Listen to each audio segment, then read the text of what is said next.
নাসিরউদ্দিন পাটোয়ারি নামের এক বেয়াদব একটা বদমাইশ ছেলে, সে তার মুখের কোনো লাগাম নাই, সে যা ইচ্ছা তাই বলে যাচ্ছে, সে শুরু থেকে সে কথা বলে যাচ্ছে। আমাদের নেতা সম্পর্কেও বারবার সে বিরূপ মন্তব্য কটূক্তি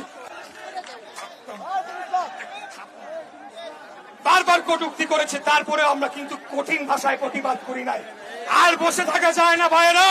এই নাসিরউদ্দিন পাটোয়ারির মতো, যাকে ইউনিভার্সিটিতে বলে ছাত্ররা ডারবি নাসির বলে চিনি, আমি জানি না কেন, এই ডারবি নাসিরকে হুঁশিয়ারি দিতে চাই, মুখ সামলে কথা বলেন, তা না হলে আপনাদেরকে রাজনৈতিক ভাবে ঘেরাও দিয়ে আপনাদের রাজনীতি ইতি আমরা সেখানে টেনে দেব।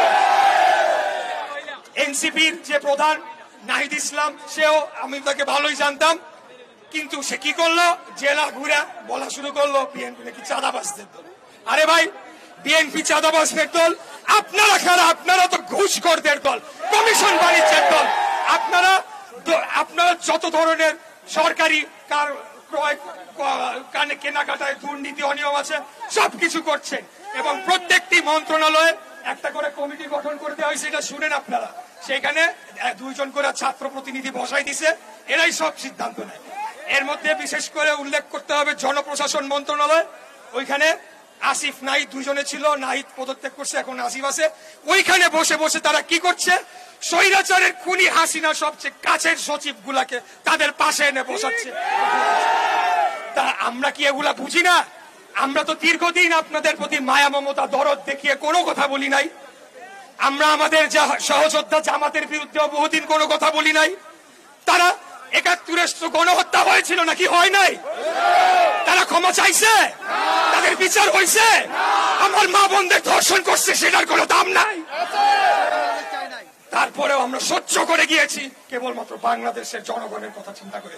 মিটফোর্ডে একটি হত্যাকাণ্ডের ঘটনা ঘটার ৪৮ ঘন্টা পর সেই ভিডিওটি ভাইরাল করা হয়, এবং ভাইরাল করার সাথে সাথে এই রাজাকার বাহিনী, আলবদর বাহিনী সহ এই নতুন দল এনসিপি সহ রাষ্ট্রযন্ত্র, রাষ্ট্রীয় প্রচার যন্ত্র সকলে মিলে কি করলো, তারা সরাসরি বিএনপির দিকে আঙ্গুল তুললো, এবং তারা এতই ধৃষ্টতা দেখালো আমাদের নেতা দেশনায়ক জনাব তারেক রহমানের ব্যাপারে কটূক্তি করার সাহস দেখালো। আমাদের আদর্শিক নেতা শহীদ রাষ্ট্রপতি জিয়াউর রহমানের ছবি, সেটিকে যেভাবে অসম্মান করলো, সেটি আসলে আমরা ভোলার মতো না। আমরা আপনাদের বলতে চাই, আজকের এই মিছিল, এই যে আন্দোলন, এটা আমাদের নেতা আমাদেরকে বলে দেয় না এই যে করো গিয়ে। আমাদের নেতার ব্যাপারে যখন কটূক্তি করা হবে, অবশ্যই সেটা বাংলাদেশের কোটি জনগণের বুকে দাগ কাটবে, এটাই স্বাভাবিক। আমি আরেকটা ঘটনা বলতে চাই। জানেন, এই নতুন দল এনসিপি, তারা প্রথম ঘটনাটি হলো তারা সারা দেশব্যাপী তাদের প্রচার প্রচারণা করছে, ভালো কথা। তারা কি করলো, গোপালগঞ্জে যাওয়ার আগে সেখানে একটা উস্কানিমূলক পরিস্থিতি তৈরি করলো, এবং সেখানে তারা তাদের কর্মসূচির নামটিও পাল্টালো, এবং পরবর্তীতে যখন ইন্টারনেটে, সোশ্যাল মিডিয়ায় ব্যাপকভাবে প্রচারিত হলো যে শেখ মুজিবুর রহমানের কবর ভেঙে ফেলা হবে, তারা সেটিকে কোন রকম গ্রাহ্য না করে, আরে ভাই, বাংলাদেশে থাকেন, বাংলাদেশের মাটিতে থাকেন, কোন জেলার মানুষের সেন্টিমেন্ট কি, কোন জেলার মানুষ কোন কথা বললে কিভাবে রিয়াক্ট করতে পারে, এগুলো আপনারা জানেন না। আপনারা রাজনীতি অনেক দূরের কথা, আপনাদেরকে প্রাইমারি স্কুলে পাঠায় দেওয়া দরকার।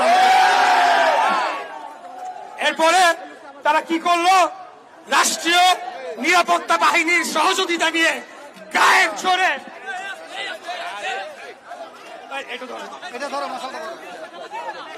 রাষ্ট্রীয় বাহিনীর সাহায্য সহযোগিতা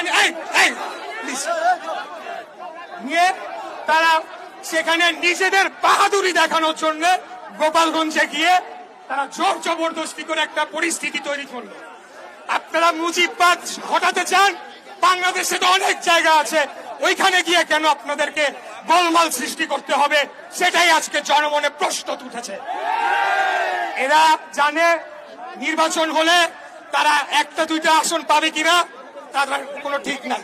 1991 সালে ঢাকা শহরে জামাতে ইসলামী 7টি আসনের 7টিতে তারা জামানত বাজেয়াপ্ত হয়েছে। এই জামাত শিবির, এনসিপি এরা সব একই সূত্রে গাঁথা। তারা চায় না বাংলাদেশে একটা স্বাভাবিক সুস্থ নিরাপদ পরিবেশ বজায় থাকুক, যাতে করে তারা বলতে পারে নির্বাচনের পরিবেশ নাই, এবং আমরা যখনই কোনো ঘটনা ঘটে তারপরেই তাদের পাতি নেতাদের মুখে এগুলা শুনতে পাচ্ছি। আমি একটা প্রতিজ্ঞা আপনাদের সামনে করতে চাই। আমাদের নেতা প্রথমে ডিসেম্বর বলেছিলেন, পরবর্তীতে বর্তমান অন্তর্বর্তীকালীন সরকার প্রধানের সাথে আলাপ আলোচনা করে আমরা জানতে পারি ফেব্রুয়ারিতে উনি রাজি হয়েছেন। উনি রাজি, আমরা রাজি।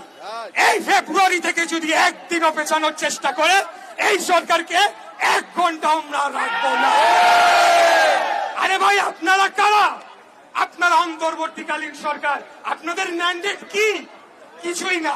আপনারা কোন বিপ্লবী সরকার না। আপনারা সেটা গঠন করতে ব্যর্থ হয়েছেন। বর্তমান সংবিধানের আলোকেই আপনারা একটা সাংবিধানিক সরকার, সেটা সুপ্রিম কোর্টের রেফারেন্স নিয়ে গঠিত করা হয়েছে। অতএব এখন এসে যদি আপনারা সংবিধান পরিবর্তন করতে চান, পিআর পদ্ধতি করতে চান, এগুলা বাংলাদেশের জনগণ মানে না, মানবে না। পিআর পদ্ধতি মানে কি আমি জানবই না, আমি কাকে ভোট দিচ্ছি, কিন্তু এমপি পাঠাই দিবে কেন্দ্র থেকে। এইসব বন্ধ করেন। আমি আবারও বলছি, বাংলাদেশ জাতীয়তাবাদী দল বিএনপি একটি গণতান্ত্রিক রাজনৈতিক দল।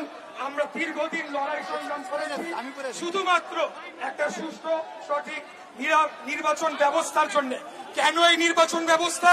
যাতে করে বাংলাদেশে যখন রাষ্ট্র ক্ষমতার পরিবর্তন হবে সেটা যাতে একটা শান্তিপূর্ণ প্রক্রিয়া হয়। এই শান্তির জন্য আমরা লড়াই করেছি, সংগ্রাম করেছি। আমাদের ইলিয়াস আলী চৌধুরী আলম গুম হয়েছে, বহু ছাত্রের তারা ক্রসফায়ারের শিকার হয়েছে, শত শত হাজার হাজার গুম হয়েছে। এবং আমরা এই গত 24-এর গণঅভ্যুত্থানে আমাদের 140-এর উপরে শুধুমাত্র ছাত্র দলের ভাইয়েরা জীবন দিয়েছে।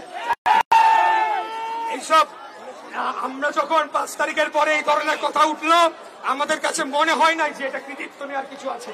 আমরা মনে করেছি এই আন্দোলনটা ছিল আমাদের ইমানি দায়িত্ব।